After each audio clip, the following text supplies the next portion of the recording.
Sir, pregnant lady ஒருத்தவங்க கேள்வி கேட்டிருக்காங்க. அதாவது ப்ரெக்னன்சிக்கு முன்னாடி அவங்க பாடி செக்கப் பண்ணப்போ தைராய்டு எதுவும் கிடையாது. ஆனால் ஆஃப்டர் ப்ரெக்னன்சிக்கு அப்புறம் தைராய்டு இருக்கிறதா ரிப்போர்ட்டில் இருக்குது. ஸோ ப்ரெக்னன்சி பீரியடில் மேக்ஸிமம் தைராய்டு வருமா? தைராய்டு வந்தால் குழந்தைக்கு ஏதாவது பாதிப்பு இருக்குதா அப்படின்னு கேட்டிருக்காங்க. இது எப்படி சரி செய்வது? ப்ரெக்னன்சி பீரியட்லேயே எப்படி நார்மலாக சரி செஞ்சுக்க முடியும் அப்படின்னு கேட்டிருக்காங்க. இதுக்கு உங்களுடைய பதில் என்ன டாக்டர்? ப்ரெக்னன்சி பீரியட் அப்படின்னா இப்போல்லாம் என்ன பண்ணுறாங்கன்னா, ப்ரெக்னன்சி கன்ஃபார்ம் ஆனது டாக்டருடைய ஃபாலோஅப்பில் போகிறாங்க. டாக்டருடைய ஃபாலோஅப்பில் போயிட்டு அவர் என்ன மெடிக்கேஷன் சொல்கிறாரோ அதெல்லாம் கரெக்டாக ஃபாலோ பண்ணுறாங்க. அப்போ கரெக்டாக ஃபாலோ பண்ணிட்டு வரும்பொழுது அவங்களுக்கு தைராய்டு வருது அப்படின்னா என்ன அப்படின்னா, நான் ஏற்கனவே பல வீடியோஸில் சொல்லியிருக்கேன், எந்த ஒரு ப்ராப்ளமும் உங்கள் பாடியில் ஓவர் நைட்டில் வராது. குறைஞ்சபட்சம் 1 இயர்க்கு முன்னாடி இதே சிம்டம்ஸ் காட்டணும் சொல்லியிருக்கேன். அந்த சிம்டம்ஸை we are not aware about understand the symptoms given by the body கொடுக்குற சிம்டம்ஸை நம்ம அனலைஸ் பண்ணாமல் விட்டுறோம், தெரிஞ்சிக்காமல் விட்டுறோம். இவங்க ப்ரெக்னன்சி பீரியட்னால் ப்ரெக்னன்சிக்கு முன்னாடியே, ப்ரெக்னன்சி ஆகிறதுக்கு முன்னாடியே அவங்க தைராய்டில் ப்ராப்ளம் இருக்குது. அந்த ப்ராப்ளத்தை எப்போ டயக்னோஸ் பண்ணுறாங்கன்னா, ஆஃப்டர் கெட்டிங் ப்ரெக்னன்சி கண்டிப்பாக இது குழந்தையை பாதிக்கும். அதில் மாற்று கருத்து கிடையாது. பொதுவாகவே அம்மா கருவுறும் பொழுது எந்த உடல்நலத்தில் இருக்கிறாங்களோ அதுதான் கண்டிப்பாக அந்த குழந்தையினுடைய ஆரோக்கியமாக இருக்கும்.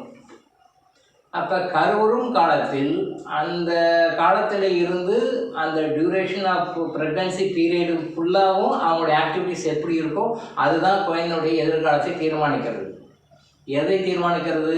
அவங்களுடைய குணத்தை, அவங்களுடைய ஆரோக்கியத்தை, அவங்களுடைய மனநலனை, எல்லாவற்றையும் அவங்க லைஃப்பை பாதிக்கிறது அம்மாவினுடைய ஆரோக்கியம்தான். ஸோ தைராய்டுனால அவங்க பாதிச்சிருக்காங்கன்னா கண்டிப்பாக குழந்தையும் பாதிக்கும். அதை மாற்று கருத்தே கிடையாது. கேர்ஃபுல்லாக இருங்க. 1 நம்பர் 1, தைராய்டை முன்னாடியே சரி பண்ணி இருக்கணும், பண்ணாமல் விட்டுட்டீங்க. பட் இப்போவும் கூட இம்மிடியேட்டாக நீங்கள் அலோபதி மருந்துகளையே நம்பாமல் மூலிகை மருந்துகள்லாம் டாக்டர் மூலிகை மருந்துகள் ரெக்கமெண்ட் பண்ணுறாரு, சிபாரிசு பண்ணுறாரு, இதை சாப்பிட சொல்கிறாரு, அப்படி கிடையாது. மூலிகை மருந்துகள் அப்படின்றது என்னென்னா, நம்ம சாதாரணமாக நம்மளுடைய உணவில் நாம் சாப்பிட வேண்டிய விஷயம் இன்றைக்கி நம்ம சாப்பாட்டில் இல்லை. என்டையர் ஃபுட் சிஸ்டம் மாறி போச்சு. இந்த என்டையர் ஃபுட் சிஸ்டம் மாறி போயிட்டதுனால நாம் நோயாக பாதிக்கிறோம். அதனால் இயற்கையாக சித்தர்கள் சொன்னபடி உணவே மருந்து, மருந்தே உணவு. நீங்கள் மருந்துன்னு எதையும் சாப்பிட வேண்டாம், அது உணவையே மருந்தாக இருக்க வேண்டும்.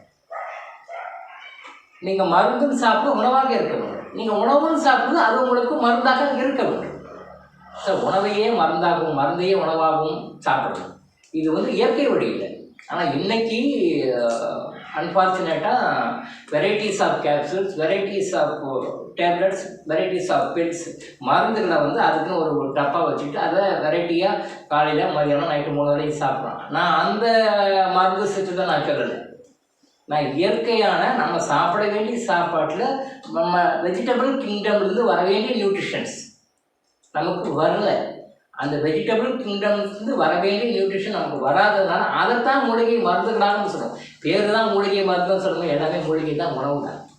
இந்த முறையை நீங்கள் இனிமேலாவது நீங்கள் தொடர்ந்து ஃபாலோ பண்ணிங்கன்னா கண்டிப்பாக குழந்தையும் நார்மலாக பிறக்கும். சிசேரியன் போக தேவையில்லை, சிசெக்ஷன் ஆப்ரேஷன் தேவையில்லை, நேச்சுரல் டெலிவரி கொண்டு வரலாம்.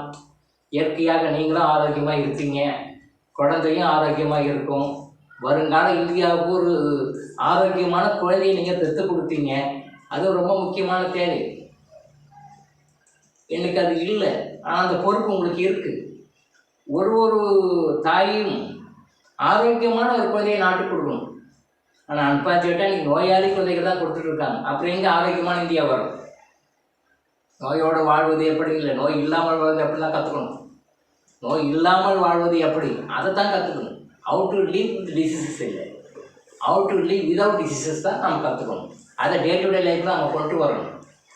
ஸோ இந்த இயற்கையான மூலிகை முறைகளை எல்லாம் பயன்படுத்திக்கிட்டு சில பயிற்சிகளை நீங்கள் கரெக்டாக ரெகுலராக பண்ணிவிட்டு ஃபிசிக்கல் ஆக்டிவிட்டிஸ் நல்லா கொடுங்க. சாப்பிட்டுட்டுலாம் உட்காந்துருக்கக்கூடாது. ஃபிசிக்கல் ஆக்டிவிட்டிஸ் எவ்வளோ போல கொடுக்குறீங்களோ அவ்வளோ போல நல்லது. குழந்தைங்க நார்மல் டெலிவரி ஆகும். இந்த முறைகளெல்லாம் பயன்படுத்திக்கிட்டு கர்மிக்கில் சில ரீசன்ஸ் இருக்கும்.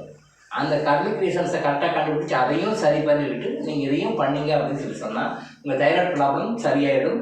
Not only once thyroid problem வந்துருச்சுன்னா லைஃப் லாங் மெடிசன் சாப்பிடும். இது உங்களுக்கே தெரியும், அல்லது உங்களை சுற்றி இருக்கிற மக்களை தைராய்டால் பாதிக்கப்பட்டவங்க கேட்டு பாருங்கள். ஒன்ஸ் தைராய்டு அஃபெக்ட் ஆகிடுச்சுன்னா அது ஹைப்போதைராய்டாக இருக்கட்டும், hypothyroidism or hypothyroidism whatever it name, எதுவாக இருந்தாலும் லைஃப் லாங் மெடிசன். நான் பல தடவை திருப்பியும் சொல்லிட்டு இருக்கேன், லைஃப் லாங் சாப்பிட வேண்டியது உணவு தான். லைஃப் லாங் சாப்பிட வேண்டியது மருந்து இல்லை. நம்ம ஆயுள் முழுவதும் நாம் சாப்பிட வேண்டியது உணவு தான்.